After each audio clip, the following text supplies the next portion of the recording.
ലുഖ്മാൻ അലൈഹിസ്സലാം നബിയാണെന്നോ അള്ളാഹുവിന്റെ വലിയാണെന്നോ അഭിപ്രായ വ്യത്യാസമുള്ള വിഷയം.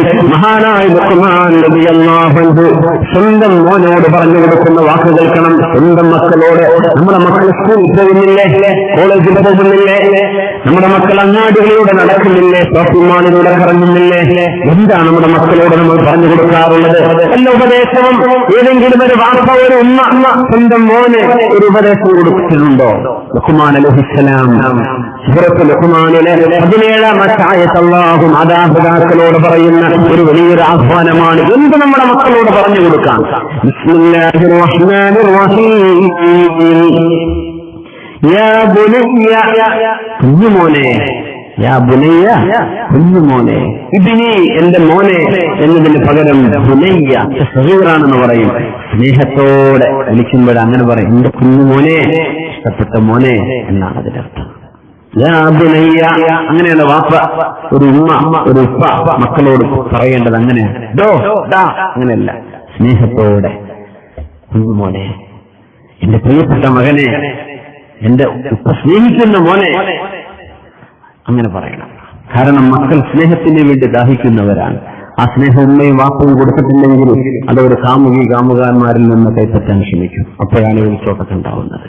സ്വന്തം മക്കൾക്ക് നമ്മൾ കൊടുക്കേണ്ടത് നമ്മൾ കൊടുക്കില്ല. നമ്മൾ അവരെപ്പോഴും ദേഷ്യപ്പെട്ട്, എപ്പോഴും ആക്രോശിച്ച്, എപ്പോഴും ചീത്ത പറഞ്ഞ്, അങ്ങനെയല്ല, സ്നേഹത്തോടെ. യാ ബുനയ്യ أقم الصلاة وأمر بالمعروف وانه عن المنكر واصبر على ما أصابك إن ذلك من عزم الأمور. يا بني عند كل مولى أقم الصلاة نشكارا നിലനിർത്തണം മോനെ. എന്ന് നിസ്കരിക്കുക, എപ്പോഴും നിസ്കാരം നിലനിർത്തുക. 5 നേരത്തെ ഫർള് നിർബന്ധമായും നഷ്ടപ്പെട്ടു പോവാതെ കൃത്യമായ സമയത്തിനെ നിർവഹിച്ചു കിട്ടണം മോനെ. മക്കളോട് ആദ്യം പറയേണ്ടത് അതാണ്. നീയും അല്ലാഹുവും തമ്മിലുള്ള ബന്ധം നീ ശരിയാക്കണം. ഇന്നലെ ഇങ്ങോട്ട് വരാൻ വേണ്ടി യാത്രയുടെ വിമാനത്തിൽ കയറിയിരിക്കുന്ന സമയം ചെറുപ്പക്കാരൻ അദ്ദേഹത്തിന് അനുഭവം പറയാൻ വേണ്ടി വിളിച്ചിട്ട് പറഞ്ഞു, ഉമ്മ ചെറുപ്പത്തിൽ അടുക്കളയുടെ ഡോറ് പൂട്ടിയിടാറുണ്ടായിരുന്നു, ചോറ് തരില്ല നിസ്കരിച്ചാലല്ലാതെ എന്ന് എന്റെ പ്രിയപ്പെട്ട ഉമ്മ പറയാറുണ്ടായിരുന്നു. ഉപ്പ നേരത്തെ മരിച്ചു, ഉമ്മയാണ് എന്നെ വളർത്തിയത് എന്ന് പറഞ്ഞ ചെറുപ്പം തൃശ്ശൂർകാരനാണെന്ന് തോന്നുന്നു. അദ്ദേഹം പറയാ, ഉമ്മ വാതിൽ പൂട്ടിയിടും, നിനക്ക് ചോറില്ല, നിസ്കരിച്ചിട്ട് വാ, എന്നിട്ട് നിനക്ക് ഞാൻ ഭക്ഷണം തരാം. അങ്ങനെ ഭക്ഷണം കഴിക്കാൻ വേണ്ടി ഞാൻ നിസ്കരിച്ചിട്ടുണ്ട് ചെറുപ്പത്തിൽ ഒരുപാട്. എന്തിനായിരുന്നത്? എന്താണ് ഈ നിസ്കാരത്തിന്റെ മഹത്വം? ഞാൻ മണ്ണിൽ തലവെച്ചിന്റെ സുജൂദിൽ എന്റെ വെച്ച് സുബ്ഹാന റബ്ബിയൽ അഅ്ലാ, ഉന്നതനായ അല്ലാഹുവേ നിന്റെ മഹോന്നതമായ നിന്റെ അസ്തിത്വം ഞാൻ വാഴ്ത്തുന്നു റബ്ബേ എന്നൊക്കെ പറയുമ്പോൾ എനിക്കറിയില്ലായിരുന്നു അതിന്റെ അർത്ഥം. പക്ഷേ ഉമ്മാക്ക് വേണ്ടി ചോറ് വയ്ക്കാൻ വേണ്ടിയിട്ട് ഞാൻ എന്ത് ചെയ്തിട്ടുണ്ട്? നിസ്കരിച്ചിട്ടുണ്ട്. എന്റെ ഉമ്മ അന്ന് ശീലിപ്പിച്ചതുകൊണ്ട് നിസ്കാരം മുടങ്ങിയിട്ടില്ല. സുബ്ഹാനല്ലാഹ്. ആ ഒരു മക്കളോട് ആദ്യം ശീലിപ്പിക്കേണ്ടത് അവരും അല്ലാഹുവും തമ്മിലുള്ള ബന്ധം ശരിയാവും. 5 നേരം വെടിയെടുത്ത് നിസ്കരിക്കുന്ന ഒരു കുട്ടി ഇൻഷാ അല്ലാഹ് ഒരു ഗാംഗിലും ചെന്നപ്പെടൂല. കാരണം അവൻ 5 നേരം ശുദ്ധിയാവുന്നില്ലേ?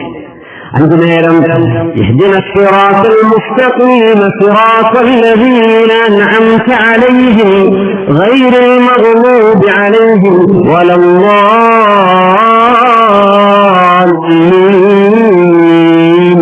17 തവണയാണ് ദുആ ചെയ്യുന്നത്. അല്ലാഹുവേ എനിക്ക് സന്മാർഗം കാണിച്ചു തരണേ പടച്ചവനെ. നീ ഇഷ്ടപ്പെട്ടവരുടെ മാർഗത്തിലേക്ക്, നിന്റെ കോപം സമ്പാദിച്ചവരുടെ മാർഗമല്ല, വഴിപിഴച്ചു പോയവരുടെ മാർഗവുമല്ല, നീ ഇഷ്ടപ്പെട്ടവരുടെ മാർഗത്തിലേക്ക് എന്നെ വഴി നടത്തേണമേ എന്ന് 17 തവണ പ്രാർത്ഥിക്കുന്ന ഒരാളെ അല്ലാഹു എങ്ങനെയാണ് വഴിപിഴപ്പിക്കുന്നത്? എങ്ങനെയാണ് അവൻ വഴിതെറ്റിപ്പോകുന്നത്? അതുകൊണ്ട് നമ്മുടെ മക്കൾ ആദ്യം ചെയ്യേണ്ടത് നിസ്കാരമാണ്.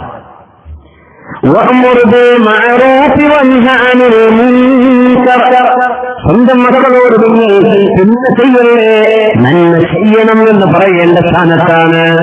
വഅ്മുർ ബിൽ മഅറൂഫ്, മോനെ നീ നന്മ കൽപ്പിക്കേണ്ടവനാണ്, വൻഹ അനിൽ മുൻകർ, തിന്മ വിരോധിക്കേണ്ടവനാണ് മോനെ. ഇന്നത്തെ ഉമ്മത്തിന് നമ്മൾ ഇതാണ് പറഞ്ഞു കൊടുക്കേണ്ടത്. നമ്മുടെ മക്കൾ പഠിക്കുന്ന കോളേജുകളിലാണ് പ്രശ്നങ്ങളുള്ളത്.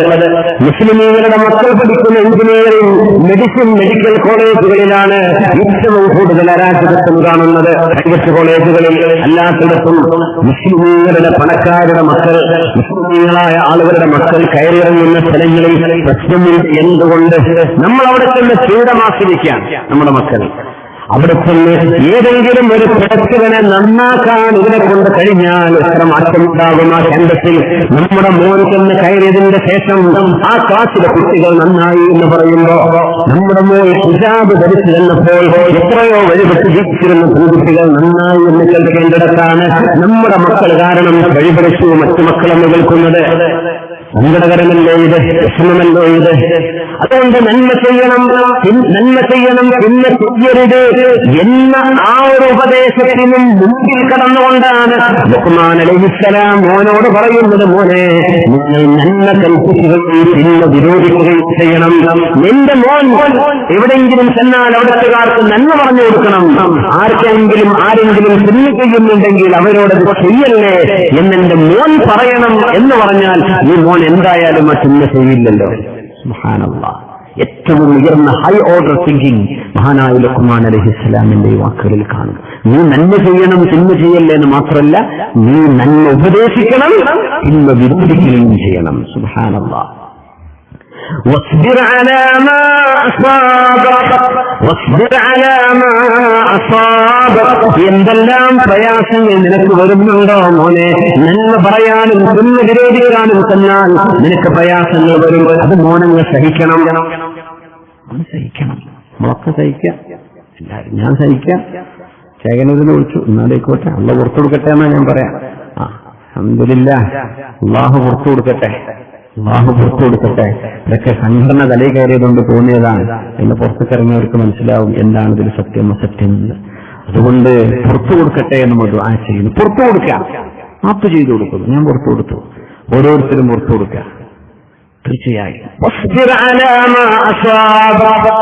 നിങ്ങൾക്ക് എന്തെല്ലാം പ്രയാസങ്ങൾ വരുന്നുണ്ടോ നിങ്ങളത് ക്ഷമിക്കണമെന്ന് മഹാനായ ലുഖ്മാൻ അലൈഹിസ്സലാം നിങ്ങളത് ക്ഷമിക്കുക.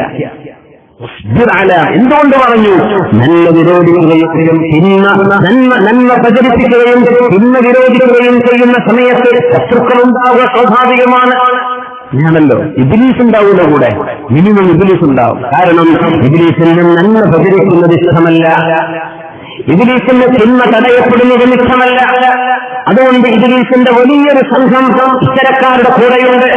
അതുകൊണ്ട് നന്മ ഉപദേശിക്കുകയും തിന്മ വിരോധിക്കുകയും ചെയ്യുന്ന ആളുകൾക്ക് ശക്തമായ പ്രതിസന്ധികൾ തരണം ചെയ്യേണ്ടി വരും. മഹാനായ ലുഖ്മാൻ അലൈഹിസ്സലാം അതുകൊണ്ടാ പറയുന്നത്, ശ്രമങ്ങളൊക്കെ ഉണ്ടാവും, സങ്കടം വരും, ഇന്നെന്ത് ചെയ്യാ, അത് ക്ഷമിച്ചേക്കണം.